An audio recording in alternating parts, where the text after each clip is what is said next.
Mom said you got a job and moved out. Yeah, I got a job like a week ago. Oh, how long have you been living here?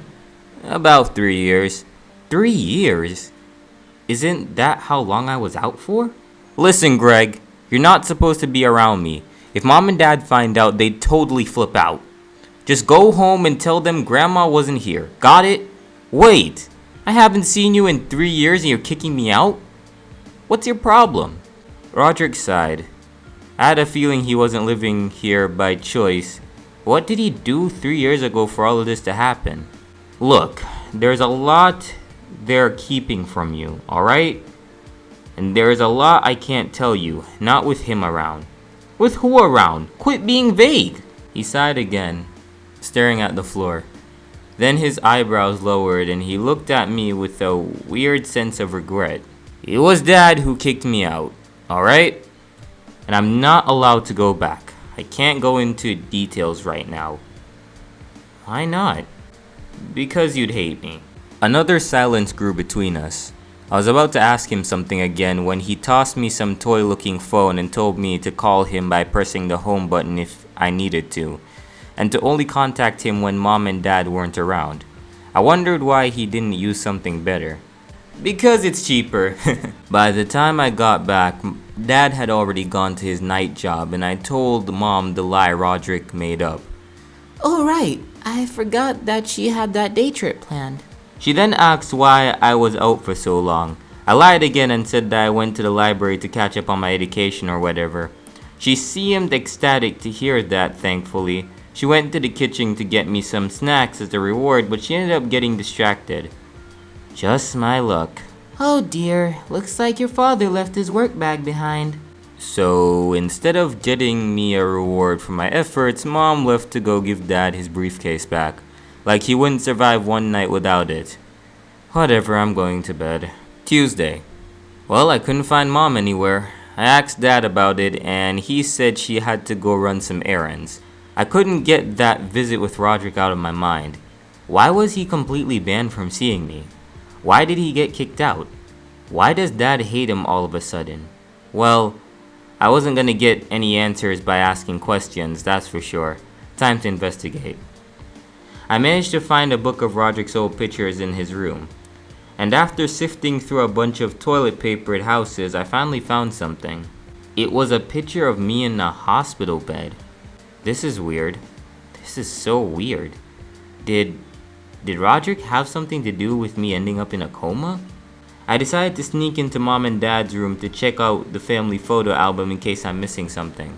There was a picture in there of me from 3 years ago. It was me and my family at the Fazbear Pizzeria, only something had been ripped out. I was about to get the hell out of there when I saw something dropped off the bed from under mom's pillow. It was a crumpled picture of Rodrick. I put the torn image against the birthday picture to confirm it and yep, it was the missing piece from the photo. Now I only had one question. What the hell happened at the birthday party? Wednesday. Okay, something is definitely wrong. Mom's been gone for days and the worst part is, I'm sure dad is lying about where she is. I asked him earlier and he said she's just visiting someone. There's no fucking way she'd take a spontaneous trip without dragging all of us along with her. I could tell he was hiding something and I knew it had something to do with that other place he worked at. He's always so secretive about that place and mom only disappeared after she went to give him his briefcase while he was working there. I made the decision to break into his work tonight and see what's up, though I'd better call Rodrick for some advice first. I was in luck. Dad told me he had to meet up with Mr. Jefferson since something happened with the restaurant's finances or whatever. This gave me the perfect opportunity to call Rodrick and tell him about my great plan. It took a couple tries before he picked up and I told him how mom had gone completely missing and that I was sure dad had something to do with it. When I told him about my plan of sneaking into the sister location, Rodrick went dead quiet.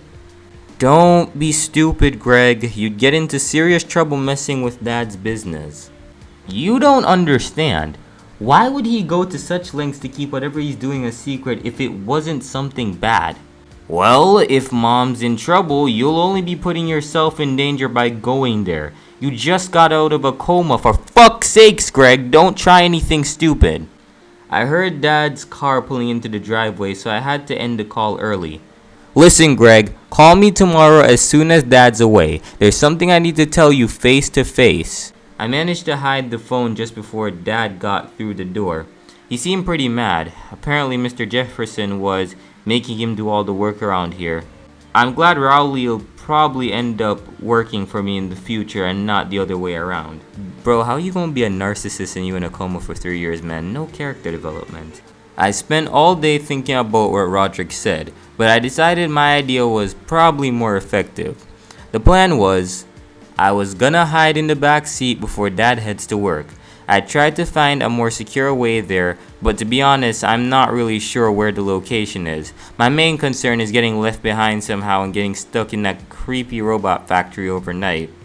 So far, the plan was going without a hitch. Dad somehow didn't notice I was stowing away, which was great for me. Anyway, turns out the sister location was just some warehouse in the middle of nowhere. Let me tell you, Fazbear's has really downgraded if this is their big new thing. I had to wait a bit for Dad to leave so he wouldn't see me follow him in. After a while of wandering around, I managed to figure out where he went. I heard music coming from one of the rooms. Apparently it was where something called Ballora was kept. Whatever that was. Maybe he was testing something?